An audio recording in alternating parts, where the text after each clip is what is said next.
Minority Chief Whip had earlier submitted evidence to us, which we had reviewed. But now he has to put his evidence in the committee properly, in the presence of the contemnor, so that the contemnor can ask him any questions there are, or through his counsel. So on behalf of the committee, I invite the clerks to administer the oath to the Honorable Minority Chief Whip.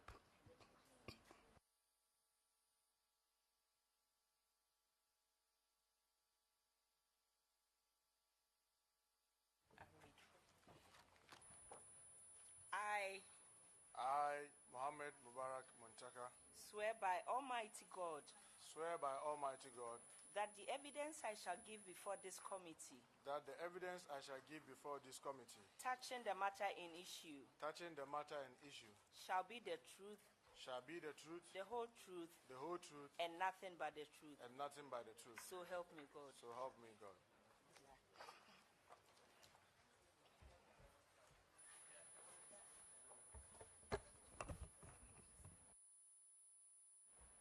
Honorable Minority Chief Whip,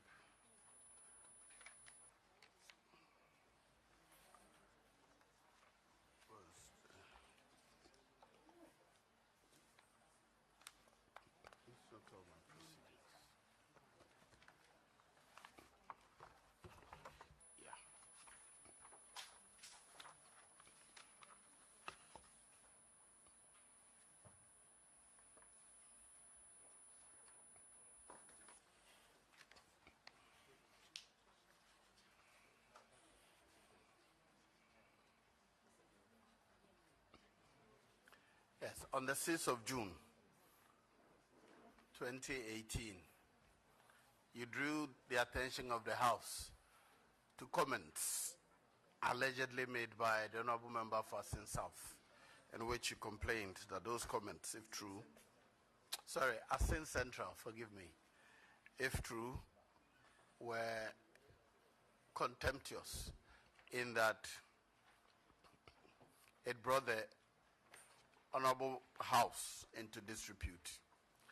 After a little discussion on the matter, the Speaker directed that this committee investigates the matter to determine whether indeed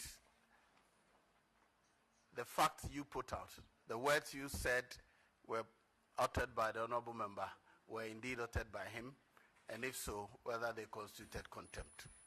Now, you're here today. The floor has been given to you. Tell us why you think that the Honorable Member, or you allege the Honorable Member said what he said, and why it is in contempt. Thank you very much, Mr. Chairman. Mr. Chairman, we have a preliminary legal objection. Honorable Chief Whip, please hold on. Yes, can I hear you? It is so. Mr. Chairman, before we address you on the legal objections we have, may we, with your leave, pray that the description given to Honorable Kennedy Agyapong be amended and limited to respondent, in the sense that, in your own words, Mr. Chairman, at the moment, the complainant petitioner has him as a respondent. He has not yet been convicted. In our view, with the greatest respect, describing him as respondent contempt now would mean that the matter has been so determined and he is so guilty of contempt. So we would pray that he be described as a respondent in these proceedings, if your pleasure so grants. Granted. I'm grateful. I'll describe him as respondent. I'm grateful. If you have any other, yes, please say them before we proceed. Very well. Mr. Chair, I proceed with my first ground of objection. And on this ground, I argue that the hearing of this matter creates a likelihood of bias.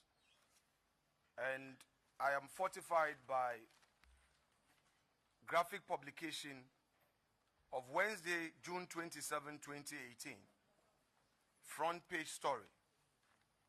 Kennedy Agyapong has a case to answer. Privileges Committee. Mr. Speaker, if you come to page 16, the report has it. And with your leave, I refer to the relevant comments made by some members of this committee. One, in respect of the complainant himself, this is what is said or is attributed to him. Muntaka, speaking with journalists, Alhaji Muntaka said he has substantiated all that he had said about the contemptuous remarks by Mr. Agyapong with video recordings and documents. Quote, they looked at the evidence. Fortunately, because we have a video, we played, and everybody heard what is in it. I have done my part. They have asked me questions. I have answered all the questions. It is for the committee to determine what I have put before them. Alhaji Muntaka said he made reference to the Constitution and the standing orders of Parliament and indicated that some members of the committee also quoted certain sections of the Code of Conduct for MPs. Mr. Chair, further, the Vice Chair of your respected committee is quoted as thus. The Vice Chairman of the Privileges Committee, Mr. Andrew Kofi Ejapa, told journalists that it had not extended any invitation to Mr. Agyapong. Further, Mr. Speaker, a friend of the committee is also quoted with respect as having said that a prima facie case has been established against the Honorable Kennedy Agyapong. And I read, after a meeting, a member of the committee, Mr. Samsnahi, told journalists that the committee had determined that there was merit in the complaint. Mr. Speaker, when you bring a matter before a committee for determination, you do not go outside the committee's remit to now broadcast to the world that you have found evidence prima facie to indict the respondent. Mr. Speaker, as we speak, there is no report properly laid before the House for the plenary to determine whether or not a prima facie case has been determined. Therefore, we contend that these members, including the complainant, having granted interview to the press, have injured the reputation of the Honorable Kennedy Agyapong, and they have further prejudiced the outcome of the hearing which is before you today. We accordingly submit that considering all these, the said members, since they have not had reason to question the publication by Graphic, they should recuse themselves from the proceedings, else the likelihood of bias becomes of grave concern to us, because they have already predetermined what they think is meritorious, and that they have already gotten the media to think in one way or the other against the respondent. That is our first ground.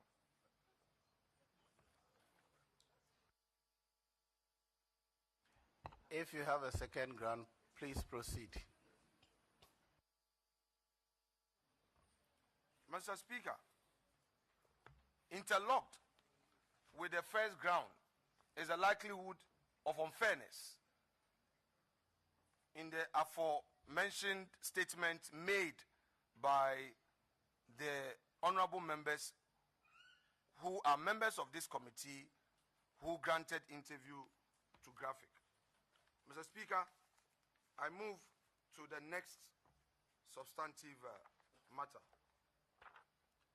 Mr. Speaker, this matter came before the House on the 6th of June 2018 and is captured in the official report of the House, which has since been adopted.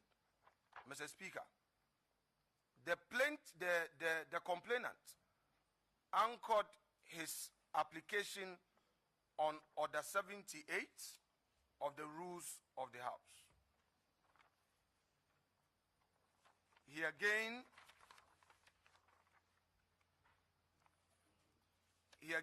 relied on Order 91B of the Standing Orders of the House.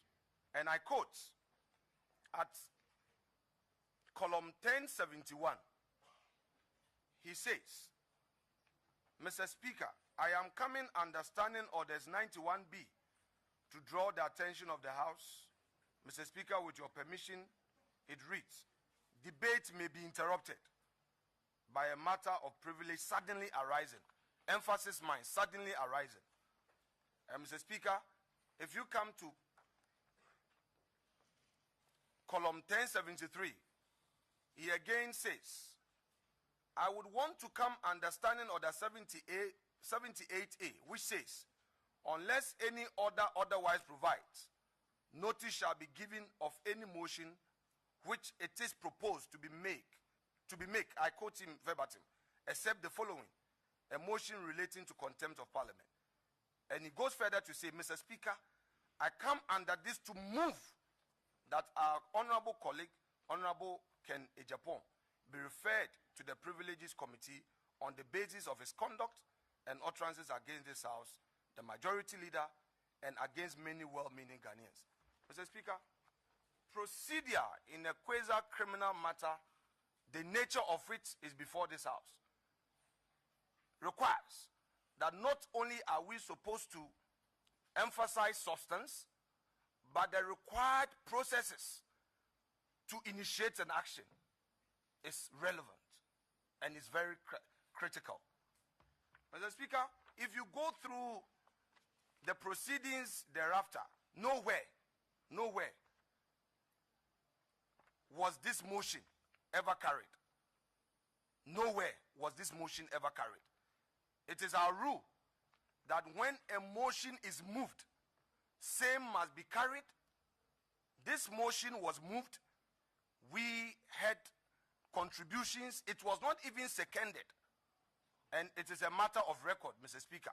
Honorable Alhaji Inusa A.B. Fuseni, when it got to his turn to speak after the motion had been moved, said, Mr. Speaker, it is with deep reluctance that I rise to support this motion.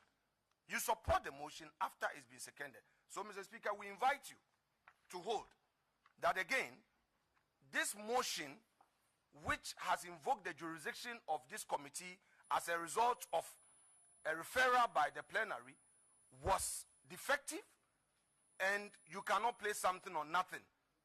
Ex in Winhilis, ex in Hilus. The superstructure would fall, and same must not be countenanced. Mr. Speaker, I go to the third ground.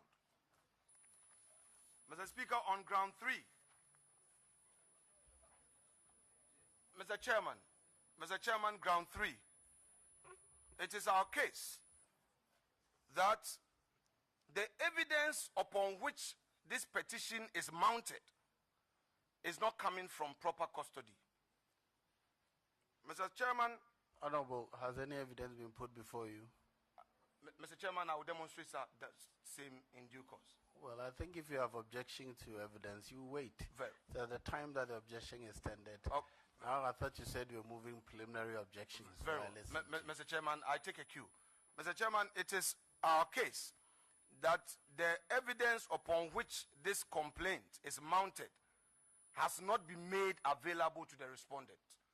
Mr. Chairman, we have heard that you have heard the complainant in camera and you have determined a prima facie. The rule of natural justice demands that a respondent must be given ample opportunity to prepare his defense. If the evidence upon which the complainant relies is already before the committee has given us notice of these proceedings because there is prima facie, we are of the view that the committee haven't failed to make available the said evidence to us to study and determine whether or not this evidence is indeed something that we have said would amount to unfairness against us. Our right to fair hearing is somewhat curtailed, and we are of the view that until we are given the opportunity to access the said evidence and study, this matter cannot be heard by way of the complainant leading evidence for cross-examination. Lastly, Mr. Speaker,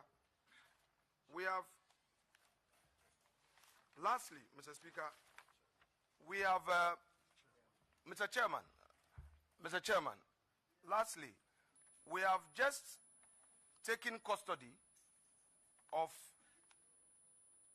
a communication, and with your leave, we would like to read same in full and aloud. The Chairman, Privileges Committee, Office of Parliament. We, the undersigned members of Parliament, hereby fortified by Order 1644 of the Rules of Parliament, disqualify ourselves from the ongoing investigations involving Honorable Kennedy Ohene Agyapong. As you may be well aware, the respondent is the caucus chairman for the Central Region, and all of us have a close relationship with him. We are unable, therefore, to discharge our duties without bias. Please accept our decision to recuse ourselves. Most grateful to you, sir. Signed, Honorable Cynthia Morrison, MP for Aguna West, Honorable Nana Iya, MP for Gumwa Central, Honorable Samuel Nsuwajan, MP for Upper Densha West. Mr. Speaker, these have all been signed. And Mr. Chairman, we took pains to look at the said provisions. And Order 1644 reads, a member of the committee may disqualify himself from participating in any investigation of the conduct of a member, officer, or employee of the House upon a declaration in writing that he cannot render an impartial and unbiased decision in the case in which he seeks to disqualify himself. If the committee approves and accepts such disqualification, the chairman shall so notify the speaker, who shall request the leader of the same political party as the disqualifying member to designate a member from his party to act as a member of the committee in any proceeding relating to such investigation. Mr. Speaker, we think we have to bring this to your attention because we were copied and we are in possession to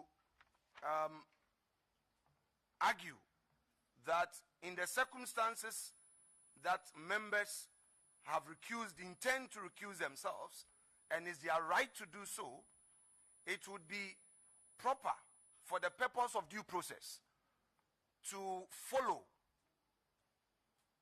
in full the procedure required for their replacement so that the hearing may proceed. Mr. Speaker, Mr. Chairman, we humbly so submit and count on a favorable consideration of the issues we have put before you. We are grateful for your patience and your kind audience, Mr. Chair.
Very well, honourable members.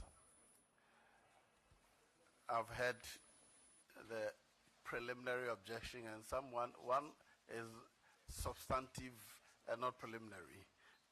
There are three issues raised that some members of the committee have made comments which they consider prejudicial, that the motion that was carried in the House was defective, a motion that has been action taken in the chamber is being challenged at the committee. It's defective. The committee has determined prima facie without hearing the defendant, and that some members have purported to recuse themselves from the committee.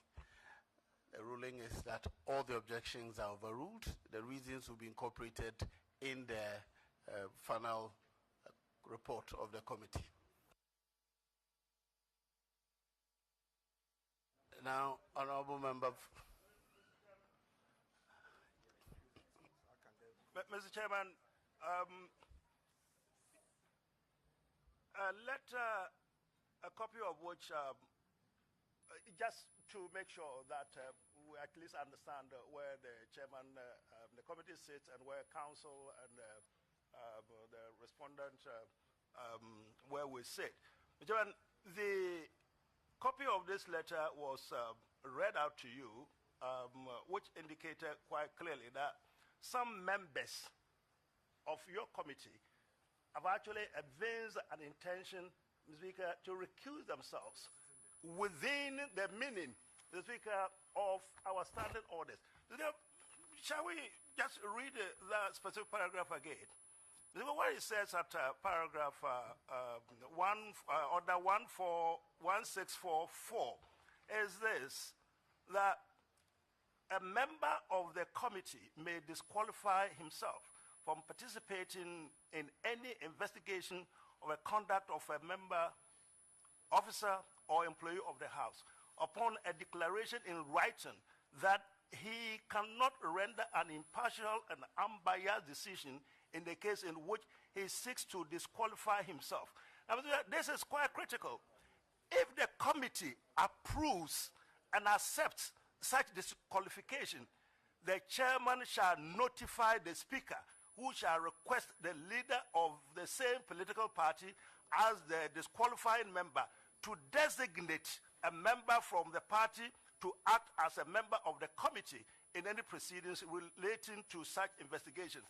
Mr. Speaker, you have the letter here in which clearly they indicate that they intend to step aside. Speaker, by this standing order, you are to consider whether you accept their resignation or purported resignation. Mr. Speaker, if you do accept it, and we submit that you have no choice in this matter, because, Mr. Speaker, they have written it and assigned it that they themselves do not want to be part of these proceedings. According to the standing order, Mr. Speaker, if you so do, and we submit that there is no discretion on your part, then you shall, mandatory, you shall refer this matter back to the Speaker of the House for new members to be appointed to take their place. Mr. Speaker, with respect, we take very serious reservations about the ruling that this is overruled, because, Mr. Speaker, it is pretty clear. You have no discretion.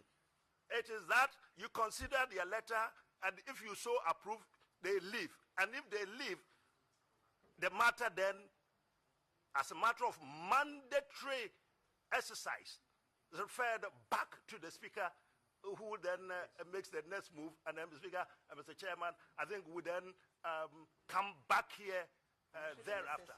I don't think the matter simply ends with I think Mr. Chairman's word was purported to have stepped down aside. The letter is here, it is signed. I thought we should bring this matter to your attention so that at least for the sake of fullness, we adjudicate over these matters. Thank you, Mr. Chairman. Mr. Speaker. First, one moment, please. First, it would be helpful if one of you, the lawyers, is addressing the committee at the time. By practice, is either the senior assisted by his junior, or is whether the junior led by his senior. Earlier on, Mr. Markings had introduced himself as a counsel led by you. and I thought that I'll hear one argument at the time. But with respect, Mr. Chairman, no, Mr. Chairman would be quite clear, aware of this matter. When council is led by a senior, at the point in time when it gets necessary, leading council gets up to clarify certain points, or he defers to the junior, whichever way. So, Mr. Chairman, I'm not so sure that there is an order in which this is done. If it's by choice that the junior council should do the adjudication or the advocacy at a certain point, leading council, at his convenience, seeks the leave of presiding judge, in this case yourself. You have used the catchword, seeks the leave. I thought you were leaving. You didn't. Well, in that case, no, attention has been drawn to the fact that you didn't. It is.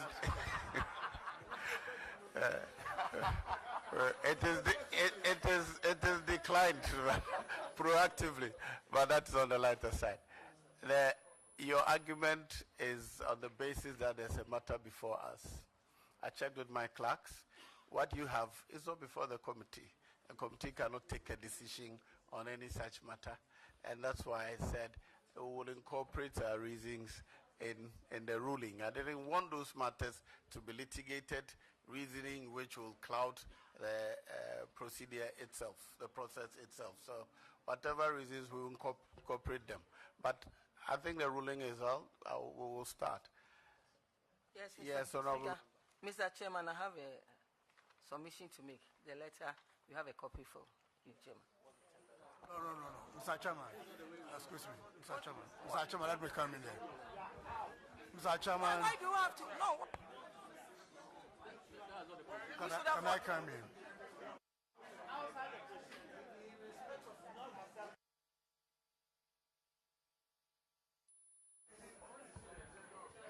Mr. Chairman, please, I have the floor.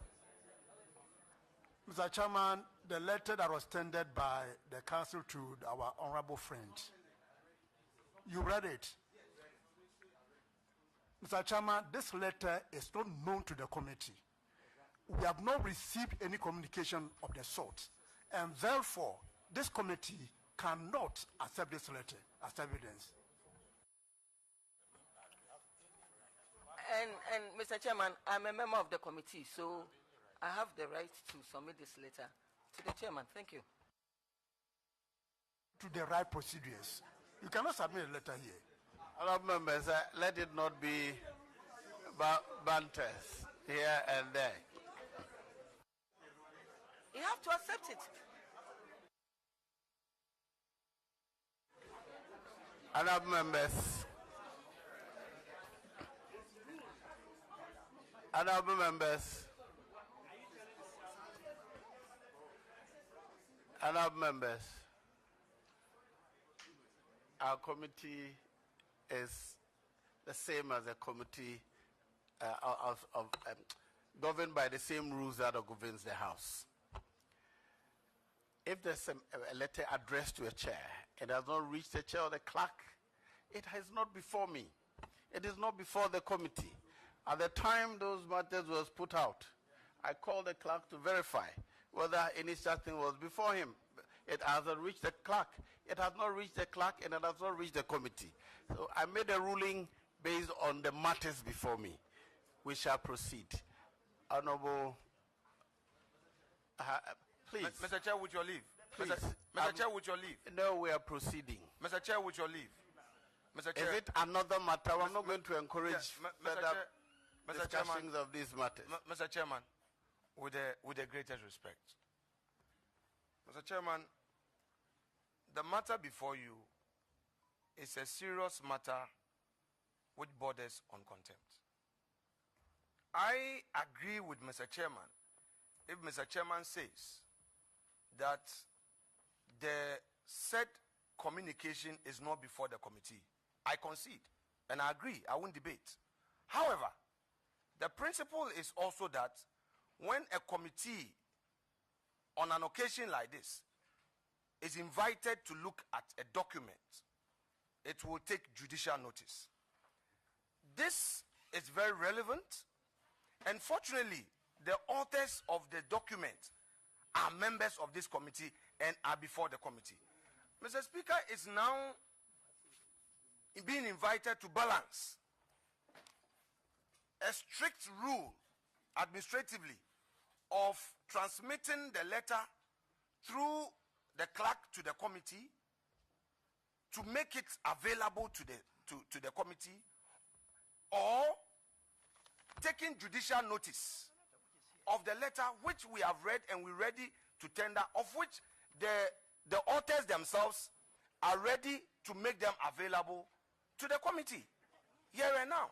So, Mr. Chair, we are of the view that if we are overruled on the basis that the document is not before, the letter is not before the committee, then it's as if that the authors of the said document themselves are not here. If they were not here, it would have been a different matter. But if they are here, then, Mr. Chairman, I'm being unduly obstructed by a respected colleague who is seated to the petitioner's right, and I would plead with him. I would plead with him.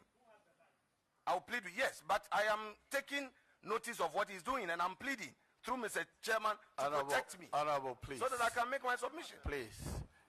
He's not a member of the committee. If you are committee. addressing the House, Yes. as a member of the committee, if he distracts, if he does anything that is against the rules, complain formally. Very well. But for now, I'm not hearing any complaint. No problem.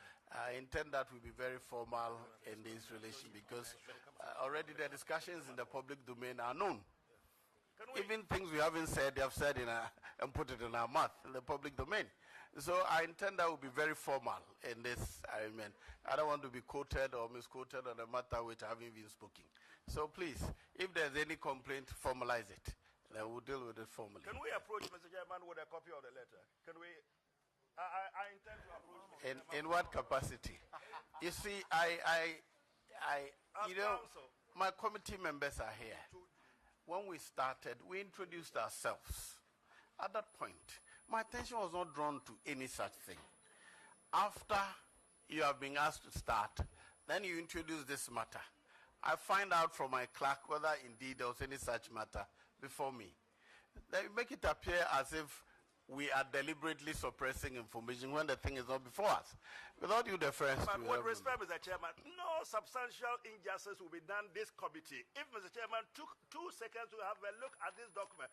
Mr. Chairman, we accept the fact that you rule or you suggest that these documents should have been before you or your clerk before the meeting started. Mr. Speaker, we said that, well, we're asking you to take a lenient view of the situation, and that the document is actually here now, available for your perusal and consideration. Man, really, you see, on the balance, the injustice rather would be ours. It would new to our detriment rather than to the detriment of the committee. The document is here. Mr. Chairman, to rule in the face of a clear provision of the standing orders and the presence of the letter that it cannot be considered, Mr. Chairman, we say is grossly unfair to our client, and that take opportunity, have a look at the document and rule accordingly. Mr. Chairman, having read it, of course, you are entitled to your ruling, whichever way, Mr. Chairman, you want to rule. But to really refuse, to close your eyes altogether in the face of the document, the cameras are looking at it, Mr. Chairman. The clerk look at it. The clerk is where the clerk is around. I'm told that the clerk has been sent around to take it for your consideration. Thank you very much, Mr. Chairman. Members, let me. I've been informed by the clerk that the document has since been presented to her. I asked her to make a copy for me, but unfortunately I sent it out. So I want to see what is this. One moment, please.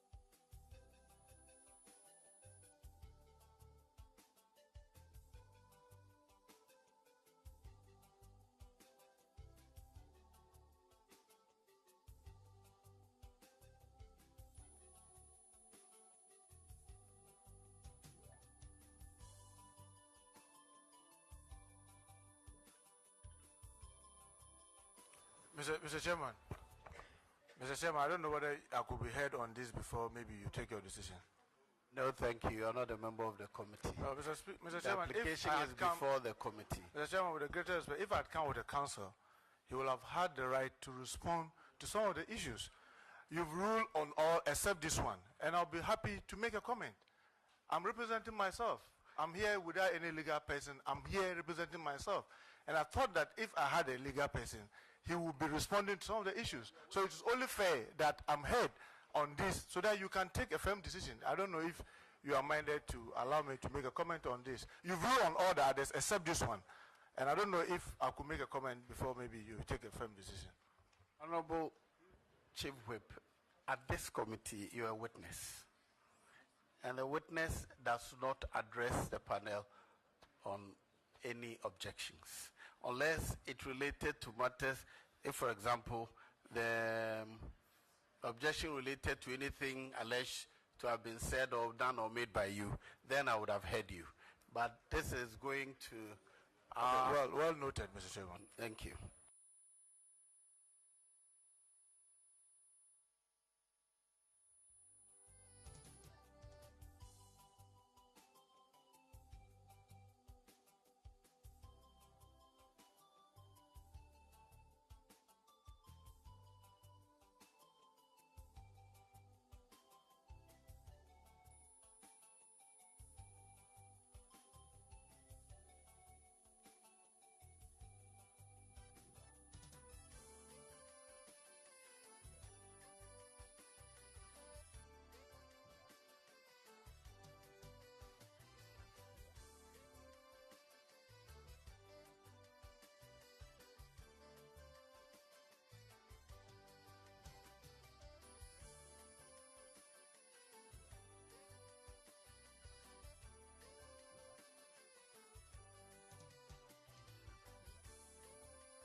This is a public hearing, so I have to explain why we will have to bring the proceedings to a close and continue at a subsequent date. Our attention has been drawn to some members of the committee applying to be excused.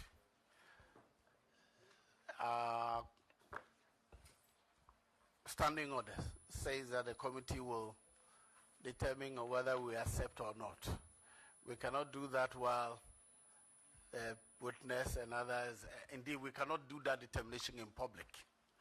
To that extent, we will bring the proceedings to a close. We will thank the witness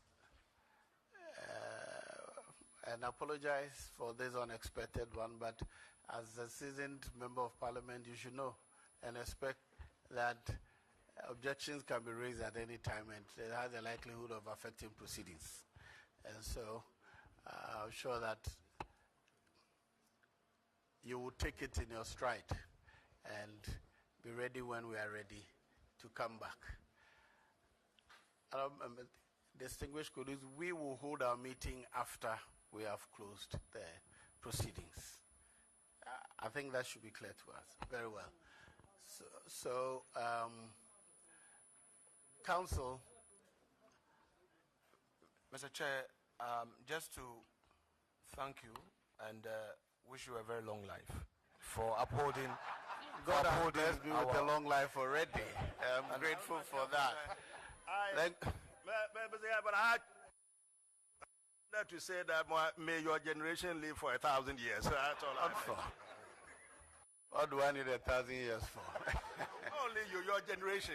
Distinguished ladies and gentlemen, unfortunately, we will have to curtail proceedings, public proceedings for now.